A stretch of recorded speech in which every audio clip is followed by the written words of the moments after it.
Hola, les doy la bienvenida a un nuevo capítulo de Naturalmente Hablando con el Centro Nacional de Inteligencia Artificial y la Universidad Autónoma. Soy Cristian Vázquez, trabajo como periodista en el área de vinculación con el medio del CENIA, Centro Nacional de Inteligencia Artificial, y estoy junto a mi compañera Cristina Flores. Cristi, bienvenida. Hola, gracias, Cris, y feliz de estar acá de nuevo porque hoy día, como siempre, tenemos una invitada de primer nivel. Sí, hoy día vamos a hablar sobre uno de los temas como más curiosos, interesantes y peligrosos, de cierta manera, respecto a cómo las inteligencias artificiales toman decisiones automatizadas y pueden tener un impacto significativo para la sociedad. Entonces, para eso hay que hablar de un tema que va un poquito más atrás, que tiene que ver con los sesgos y cómo estos se replican en los modelos de IA.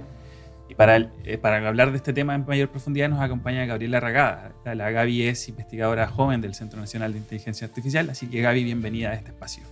Muchas gracias a ambos y a todos quienes nos escuchan. Es un placer para mí estar acá. En general, yo en el Centro Nacional de Inteligencia Artificial me dedico a trabajar la ética en todas sus variantes, la ética aplicada. Tenemos un grupo de trabajo de ética, trabajamos con diferentes líneas de investigación dentro del centro. Mis proyectos ya más personales respecto a mi investigación, que justamente se centran en el tema de los sesgos, así que feliz de poder conversar sobre eso. Genial.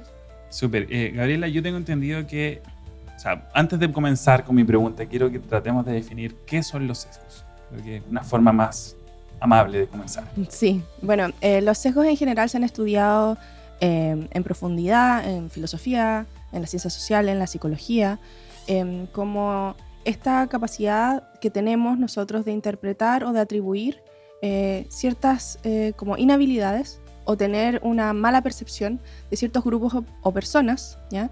Pero lo más relevante respecto a esto es que son basadas en razones injustificadas, es decir, consideramos que un grupo quizás no merece ciertos derechos, tenemos la idea de que son inferiores por algún motivo u otro, y las razones que tenemos para argumentar eso son razones que son equivocadas, inválidas, y por eso asociamos los sesgos con algo negativo, ¿cierto?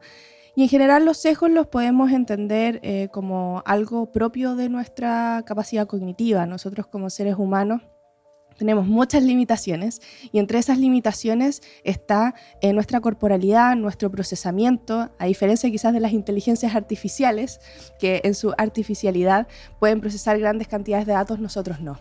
Nosotros tenemos una limitante y por lo tanto tendemos naturalmente a darle prioridad a ciertas cosas, ¿ya? A darle prioridad, por ejemplo, a algo que nos llama la atención, a algo que nos hizo daño. Hay muchas heurísticas, ya que son habilidades cognitivas que nos permiten, frente, por ejemplo, al peligro, darnos cuenta que estamos en peligro y por lo tanto reaccionar apropiadamente.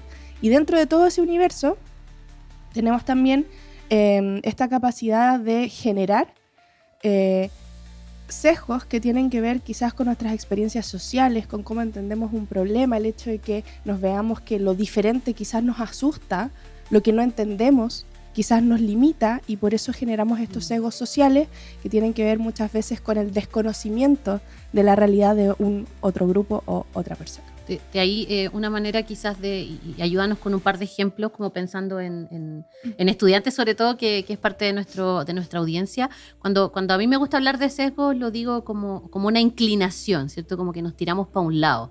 ¿De qué manera tú podrías dar un ejemplo de un sesgo que podemos ver sujeto a una cosa cultural, cotidiana, versus un sesgo que se presente en una inteligencia artificial, como para hacer ese paralelo? Mira, por ejemplo, en nuestra sociedad hemos visto cómo se ha discriminado, por así decirlo, arbitrariamente, esta inclinación en favorecer la empleabilidad de los hombres, por ejemplo. ¿Ya? Sabemos muy bien cómo se presentan los currículum, sabemos muy bien el síndrome del impostor, esta idea de que nosotros no pertenecemos en un lugar y que en parte eso ha sido una respuesta porque se reconocen ciertas actitudes, ¿ya? Y ciertas palabras clave que usualmente los hombres tienen como asumidas, porque así han sido criados, porque lo ven en su entorno, porque se replican estructuras que les permiten sentir una seguridad que quizás las mujeres no. ¿Y cómo vemos esto replicado en la inteligencia artificial?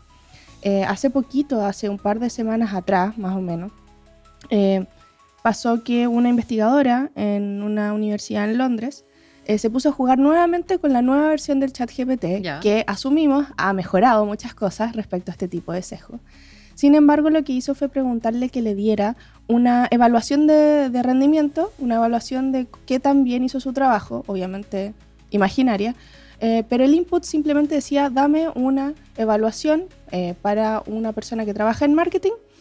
Una se llama Juan, podemos decirlo en español, y la otra se llama Jane o Juana en español. Ujú. Y finalmente lo que dio el chat fue justamente, si bien no discriminó quizás explícitamente, es decir, no dijo no, hay que despedir a uno o hay que darle una promoción al otro, Ujú. lo que sí hizo fue destacar aspectos que se asociaban con el rendimiento de cada uno de ellos. Entonces, ella es muy cariñosa con sus colaboradores, siempre está muy atenta y servicial, mientras que a él le reconocía un liderazgo, tener la capacidad de dar la opinión en todas las reuniones. Entonces ahí vemos nuevamente a qué atribuimos ciertas acciones. Y esto no quiere decir, y quiero ser enfática en esto, que tener esas emocionalidades y tener esas capacidades blandas sea algo malo. Por el contrario, deberíamos tenerlas transversalmente, hombres y mujeres. Para hacer ahí como bien piqui con eso, es básicamente, podría haber, este modelo generativo podría haber respondido con habilidades blandas también para John. Exactamente. Y con habilidades duras para Joan, o haberlas mezclado en ambos, y lo que hizo fue naturalizar de manera directa como estos roles maternales a la Exacto. persona que tenía un nombre femenino y los roles ejecutivos al masculino. Eso es como básicamente lo que hizo. Y eso pasa justamente porque es algo que seguimos reconociendo en la sociedad, en que se dejan ciertas tareas porque sabemos que la mujer lo va a terminar haciendo, y a veces inconscientemente. Eso es lo más interesante. Muchos de estos sesgos se conocen, sobre todo en filosofía moral y filosofía de la mente, como sesgos que son implícitos, ¿ya? Son implícitos, no necesariamente nos damos cuenta, y por eso es tan importante entender el impacto y cómo se manifiestan los sesgos para que podamos, quizás no podemos evitar generarlos, pero sí podemos evitar que generen un impacto en nuestras acciones y en nuestras decisiones. Total, que es súper Sí, claro. de hecho yo quería, como muy ligado a lo que tú estás hablando, nosotros cuando generalmente hablamos de la inteligencia artificial, siempre se conversa de los casos de éxito, de los trabajos, los modelos cuando ya están pulidos, cuando salen al uso público, pero estos sesgos que se van como permeando de cierta manera en las primeras etapas de entrenamiento, ¿cuáles son los principales riesgos que se puede ver al momento de salir al uso público?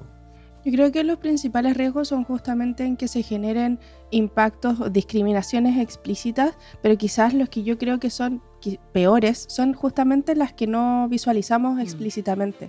Es decir, puede que haya un funcionamiento oculto de cómo estos sesgos afectan, cómo el modelo le da cierta prioridad a alguna variable para tomar una decisión. Y sobre todo cuando usamos modelos complejos como redes neuronales, puede suceder que no podamos tener una transparencia suficiente para identificarlo inmediatamente.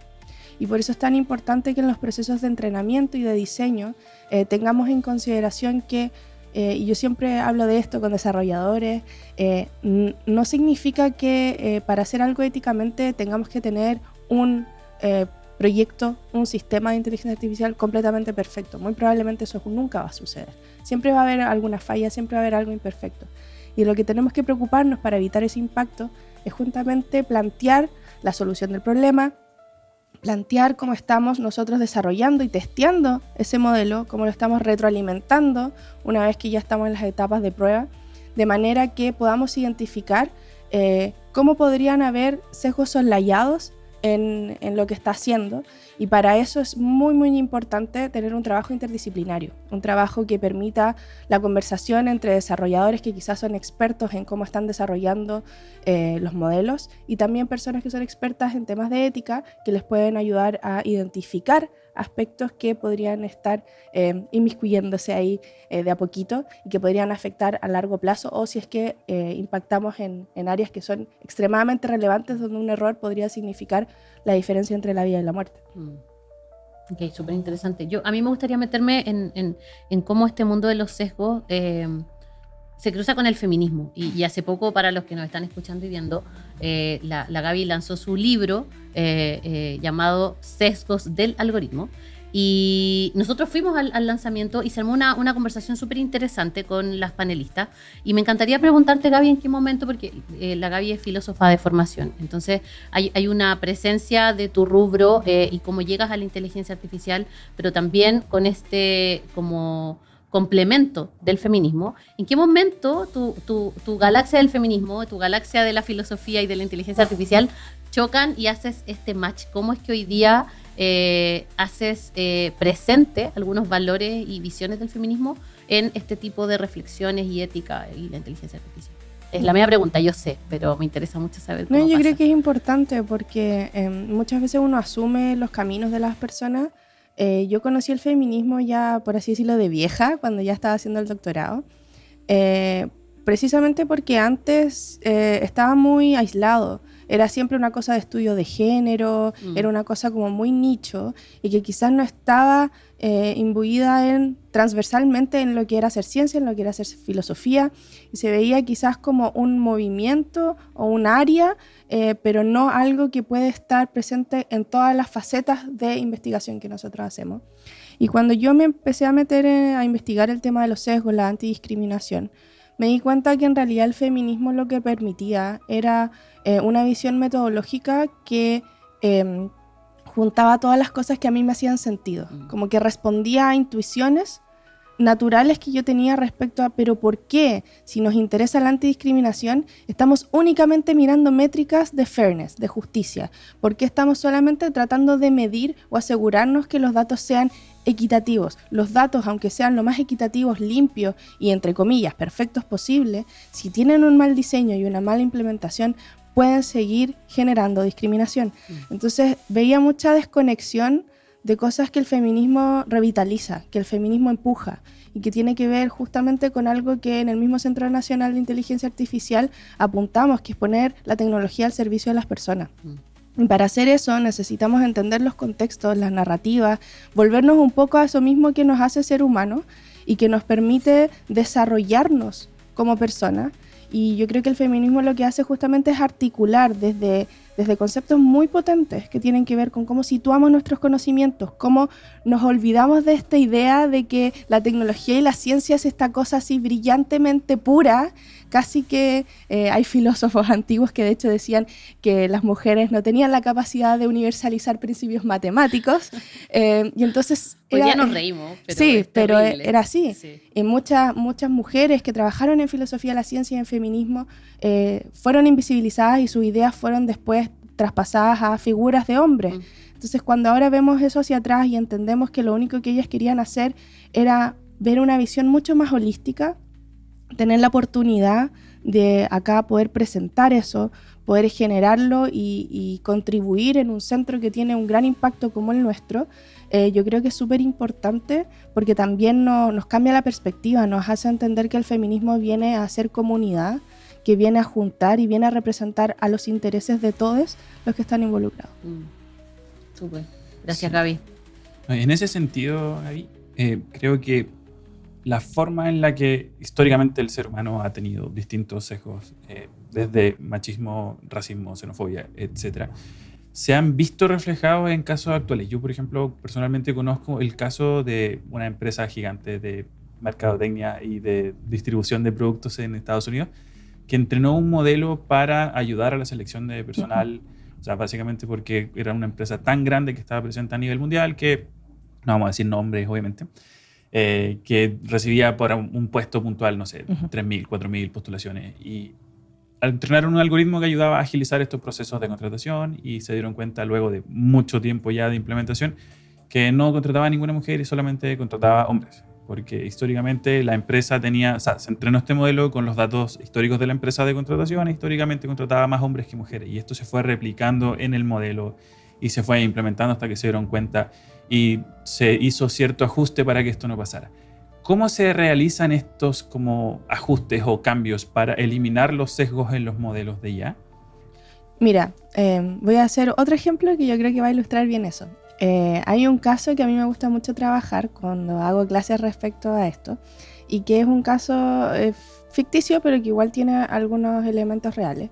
Y es que en Estados Unidos en particular, pero creo que esto aplica a diferentes realidades, incluyendo la chilena, Pasa mucho que hay personas que por el tema de que sirvieron en guerra al país, luego tienen que tener programas de inserción, ¿cierto?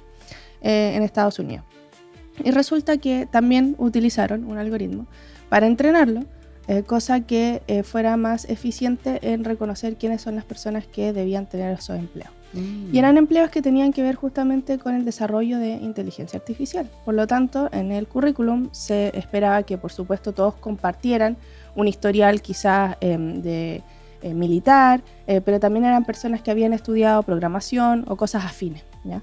Entonces empezaron a darse cuenta que estaba funcionando bien y automatizaron el proceso. Es decir, dejaron de tener humanos vinculados a la revisión de estas primeras etapas y simplemente revisaban los que detectaba el algoritmo que eran los que tenían que ser revisados al final. Los que pasaban, básicamente. Los que pasaban. ¿Y qué pasó?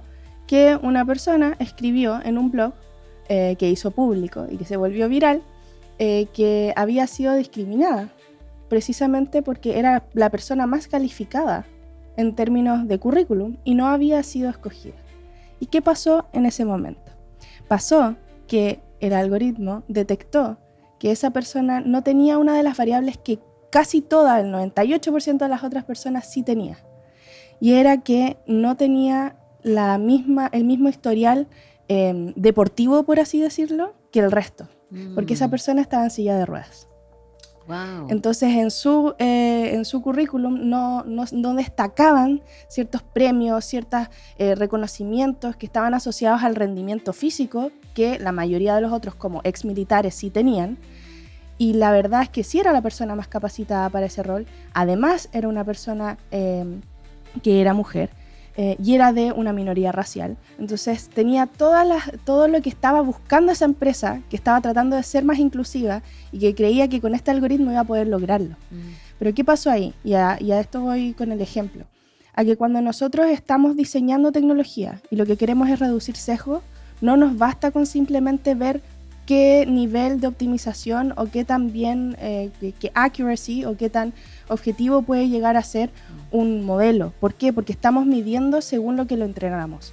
Y si lo que lo entrenamos no refleja la diversidad de la realidad, siempre va a cometer un error, pero no un error en funcionamiento, porque está haciendo exactamente aquello para lo que fue entrenado. Es un error en representatividad. Y uno de los grandes temas que hay en sesgo y que podemos activamente trabajar es entender cuál es esa diversidad, y por eso es tan importante tener voces, tener narrativas que nos muestren cuál es esa realidad que está allá afuera y que la incluyamos en los tipos de datos. A veces se está trabajando mucho con datos sintéticos, justamente en temas de entrenamiento, para poder generar datos que de alguna manera le permitan al modelo identificar patrones que quizás no están en la sociedad en gran cantidad. Para compensar de manera obligada. Y para compensar, exactamente. Entiendo. Entonces eso permite al modelo interpretar, aprender a entender de cierta manera que eso también es algo válido, que es un currículum que en este caso podría ser altamente beneficioso para la empresa. Es como si lo llevamos al mundo quizás cinematográfico, esta idea totalmente explícita e intencional de algunos creadores de, por ejemplo, incorporar personas, por ejemplo, de minorías étnicas en contextos históricamente donde no participaban, ¿cierto? Por ejemplo, dicen, no sé, voy a ver una serie como de la Edad Media y tienes un duque de raza negra o de raza como indígena y tú dices, oye, pero en ese tiempo no existían. Lo que tú haces con eso es finalmente visibilizar y un poco compensar para que de alguna manera las personas puedan visualizar algo de una manera más transversal. Es como forzosamente ayudar a entender al modelo que tiene que abrir sus opciones. Es como un poco eso. Sí, e idealmente, sobre todo cuando se trata, por ejemplo, de temas de trabajo, de salud, de educación, también hay que hacerlo con datos que sí tenemos. O sea, por ejemplo, nosotros sabemos que hay muchas personas discapacitadas que tienen altas capacidades. Sin embargo, no tenemos grandes datos respecto a cómo se manifiestan, por ejemplo, en un currículum, en una entrevista de trabajo. Las entrevistas de trabajo también son grandes filtros. Entonces, tener la capacidad, por ejemplo, de tener una inteligencia artificial que nos ayude a llegar a instancias donde una entrevista de trabajo, personalmente no creo que una inteligencia artificial debiese estar involucrada, deberíamos ser personas, pero que las personas que lleguen ahí con ayuda de la inteligencia artificial para optimizar procesos porque tenemos grandes cantidades de candidatos, etcétera, sean las correctas, que haya esa diversificación y que si para eso nosotros tenemos que, entre comillas, alterar los datos, entonces estamos haciendo un bien. Yo creo que es importante entender cómo podemos desafiar las estructuras de poder a través de los datos, que es justamente uno de los grandes pilares que tiene el feminismo de datos. Yo te voy a hacer una pregunta como muy desde mi desconocimiento respecto al ejemplo puntual que estamos hablando de selección de personal. ¿Sería una alternativa como para ayudar a eliminar este sesgo que podría tener un modelo de selección de personal, de repente tapar ciertos datos como el de género? Como que no se incluya hasta avanzado el proceso y que hable solamente, o sea, que analice solamente la capacidad de las personas a través de su historial académico o curricular? No. No, porque eso es hacer vista gorda a las inequidades estructurales. Entonces, si tú le quitas una variable como género o como situación socioeconómica o como un apellido o no sé, dónde vive, básicamente eso no significa que por proxy el algoritmo pueda entender otras variables que va a asociar a cosas que ha aprendido. ¿A qué me refiero con esto? A que mucha gente, sobre todo en Chile, tenemos mucha disparidad. Entonces, el hecho de que si tú no tuviste oportunidades en tu vida y fuiste mujer y venías de un nivel socioeconómico más bajo, tenías otros niveles de vulnerabilidad y no recibiste una ayuda, muy probablemente eso se va a reflejar en el currículum que tú tienes. Se va a reflejar en muchos otros aspectos y habilidades.